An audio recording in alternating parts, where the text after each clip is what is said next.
কাকিমা, আমার মধ্যে কোনো সৌভাগ্য চিহ্ন নেই। সবাই তো সবসময় আমাকে অশুভই বলে। এত দেরি হয়ে গেছে ম্যাডাম, আপনার পড়াও কমপ্লিট হয়ে গেছে। সময় কিভাবে কেটে গেছে ম্যাডাম আমি বুঝতেই পারলাম না। তুমি তো সব বোঝাবুঝির ঊর্ধ্বে চলে গেছো। কোন দিন দেখবো তুমি তোমার নামটাই ভুলে গেছো। নাম মনে আছে ম্যাডাম, শাওন। কি বললাম না তোমার মাথাটা খারাপ হয়ে গেছে? আমি তোমাকে আমার নাম বলতে বলিনি, আরে তোমার নাম। হ্যাঁ শুভ, আমার নাম শুভ।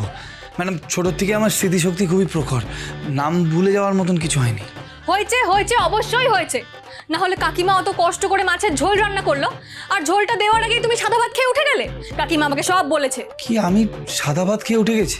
এটা মা বলেছে তো ম্যাডাম। মারা না ছেলেদের ব্যাপারে একটু বাড়িয়ে বাড়িয়ে বলে, ও নিয়ে আপনি এত ভাববেন না। আরে না না, তুমি সত্যিই সাদা ভাত খেয়েছো। সাদা ভাত খেয়েছো বলেই তো কাকিমা এত কষ্ট পাচ্ছে। তুমি এক কাজ করো, তুমি গিয়ে একটু তোমার মায়ের সাথে কথা বলো। কি সব বলছে ম্যাডাম? আমি সাদা ভাত খেয়েছি বলে মা কষ্ট পাচ্ছে? তো হতেই পারে না, সাদা ভাত আবার খাওয়া যায়? শুভ,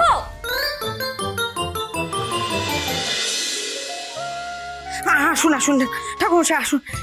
এইখানটা বসুন বসুন। ওই তো আমার ছেলে এসে গেছে। আয় আয় বাবা।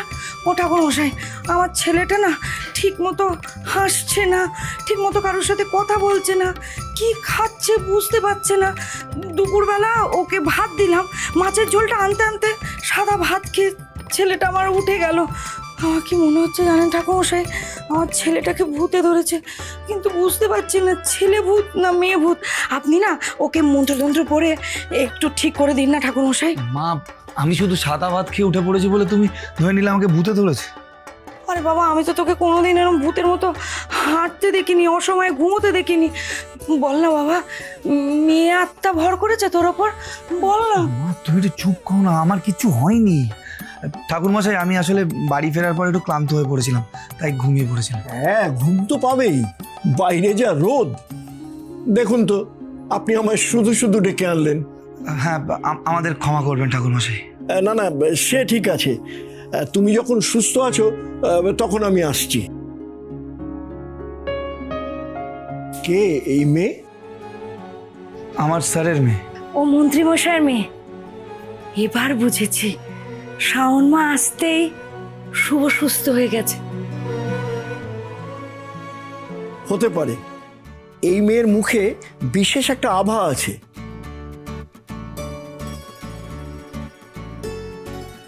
জানেন তো, ঘটে যাওয়ার সব ঘটনার পেছনে না একটা কারণ থাকে। দেখবেন ভালো কিছুই হবে।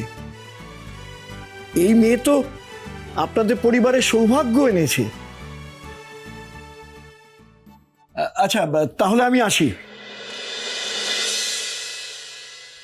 শুনলে শাওন মা, ঠাকুরমশাই কি বলে গেল? তুমি তো আসলে দেবীর রূপ, তুমি তো সৌভাগ্য আনবেই। কাকিমা, আমার মধ্যে কোনো সৌভাগ্য চিহ্ন নেই। সবাই তো সবসময় আমাকে অশুভই বলে।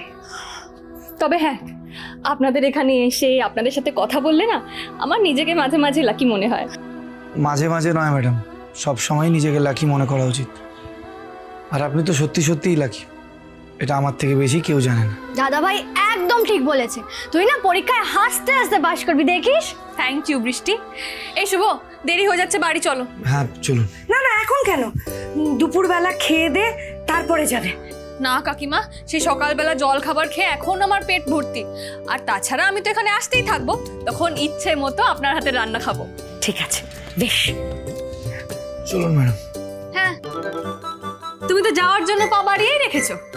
ম্যাডাম আপনিই তো বললেন যে আপনি বাড়ি যাবেন। চলো।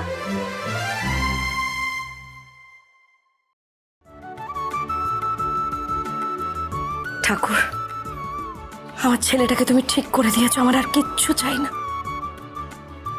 ওকে ওরকমই রেখো। ধোকা ধোকা।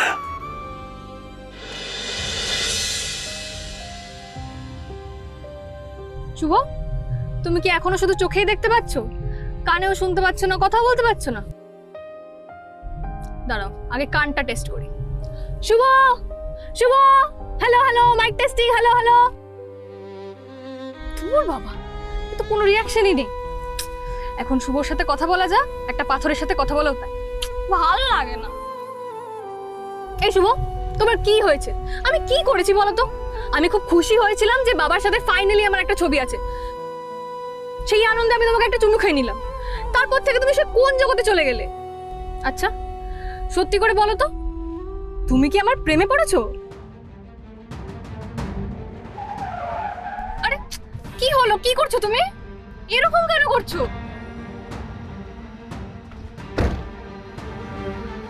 শুভ, শুভ কি হয়েছে তো? শুভ, তোমার চোখে জল? তুমি কি সিরিয়াস? আমি তোমাকে চুমু খেয়েছি বলে তুমি এত খারাপ লেগেছে তোমার? খারাপ লাগার থেকেও বেশি আমার খুব ভয় করছে ম্যাডাম। আপনি নিজেকে নিয়ে কতটা ভাবেন আমি জানি না, তবে আমি খুব ভালো করে জানি ম্যাডাম যে আপনি কে।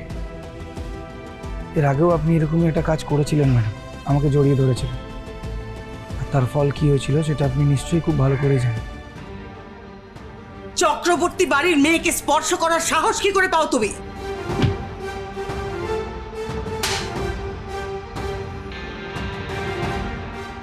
আমরা গরিব মানুষ ম্যাডাম, আমাদের কাছে সবার আগে সম্মান, তারপর আবেগ। আপনি নিজের সুখ দুঃখের কথা আমাকে বলতেই পারেন ম্যাডাম, এতে আপনার সুখ বাড়লেও বাড়তে পারে, দুঃখ কমলেও কমতে পারে, কিন্তু এতে আমাদের জীবনে যে কি হয়ে যেতে পারে সেটা আপনি জানেন না। আমাদের না খুব হিসেব করে চলতে হয়, একটু 19-20 হয়ে গেলেই না হিসেবটা মেলানো খুব কঠিন হয়ে যায় ম্যাডাম। আমাদের জীবনটা কোনো রূপকথার গল্পের মতন হয় না, আমাদের জীবনটা অদ্ভুত বাস্তবতার মিছিলে গড়া হয়। ম্যাডাম, স্যার একজন এত বড় মানুষ, লক্ষ লক্ষ মানুষ ওনাকে চেনেন, ভালোবাসেন, সম্মান করেন, আর আমি তো স্যারের কাছে কাজ করি। ম্যাডাম, স্যার যে আমার জন্য কি সেটা আপনি খুব ভালো করেই জানেন। আপনাদের বাড়ি আমার কাছে মন্দির, আর স্যার ঈশ্বর, আর আপনি আমার ঈশ্বরের মেয়ে। আপনাকেও আমি ঠিক একই জায়গায় দেখি ম্যাডাম, আর সেই একই জায়গায় রাখতেও চাই। এখানে না আবেগের কোনো জায়গা নেই।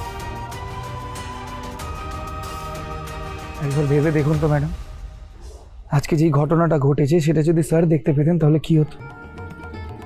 পরিণতিটা ভেবে ম্যাডাম আমার খুব ভয় লাগছে। কি বলতেন আপনি স্যারকে? অবশ্যই এতে আপনার কোনো দোষ নেই ম্যাডাম, সব দোষ আমার। আমি আমার আর আপনার মধ্যে বিভেদটা ভুলে গেছিলাম যে আপনি স্যারের মেয়ে আর আমি কাজের লোক। সব ভুলে গিয়ে ম্যাডাম আমি আপনার খুব কাছাকাছি চলে এসেছিলাম ভুল করে, আপনার সঙ্গে বন্ধুর মতন মিশে ফেলেছিলাম ম্যাডাম। ভুলে গেছিলাম ম্যাডাম যে আমার আর আপনার মধ্যে শুধু কাজের সম্পর্ক। ভুলে গেছিলাম ম্যাডাম যে আমার আর আপনার মধ্যে অনেক ফারাক আছে, আর এই ফারাকটা চিরকাল থেকে যাবে। থাকা উচিত ম্যাডাম। আমার আর আপনার মধ্যে যদি অদৃশ্য দেওয়ালটা ভেঙে যায় ম্যাডাম, তাহলে জানবেন মন্দিরও ভেঙে যাবে, আর সেখানে ঈশ্বরও থাকবেন না, সব ধ্বংস হয়ে যাবে।